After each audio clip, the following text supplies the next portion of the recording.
Кыргызстанда bir учурда казино, кумаркана оюндарына каршы мыйзам иштелип чыгып, толугу менен алар жабылган.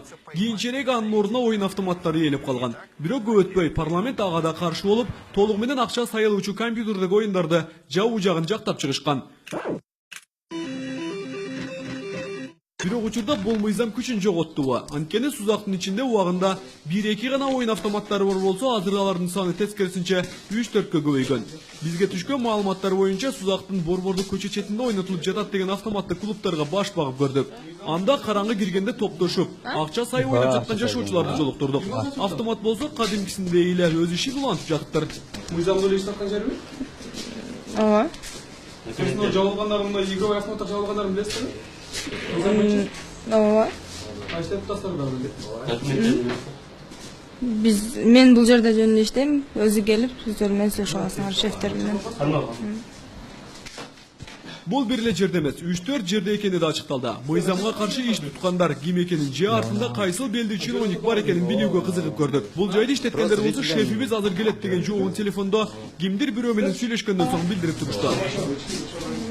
Келесизби?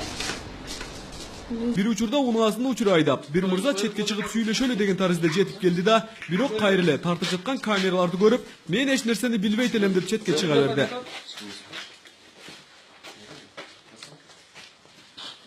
Мындан улам мыйзамсыз жайды мыйзамдуу өкүлдөргө билдирип коюуну туура көрүп, Сузак райондук милиция бөлүмүн чакырдык. Көп өтпөй кызматкерлер жетип келди. Бирок аларга биз кагаз түрүндө кайрылуубуз керек экен. Өткөн айларда эле облустук милиция дал ушундай автоматтык оюндарды жаптык деген маалыматтарды да таратып жүргөн болчу. Бизге бериңиздер ошол боюнча бизге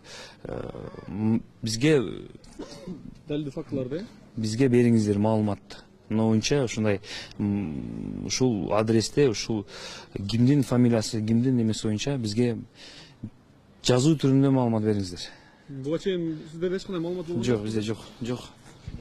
Мындан улам Кыргызстандын мыйзамын тоготпогондор ким болду экен деген суроо туулат. Көпчүлүк болсо мунун артында туруп берген сөз өтүмдүү чиновник же бир жетекчи бар деп болжошууда. Алдыдагы күндөрү алардын аттарын да атоого аракет кылмакчыбыз. Бирок кызыктуусу мыйзамсыз жайлар бар экенин райондук аким, жергиликтүү милиция, прокуратура билбей келе жаткандыгында болууда. Анда аларга мамлекет ай сайын маяна төлөп кармап отуруунун зарылдыгы бар беле деген суроо туулат. Же ушул сыяктууларга да эл чогулуп, атайын президентке кайрылуусун жолдош керекпи деген ойлор жаңырууда. Качандан бери ойнотулат эле?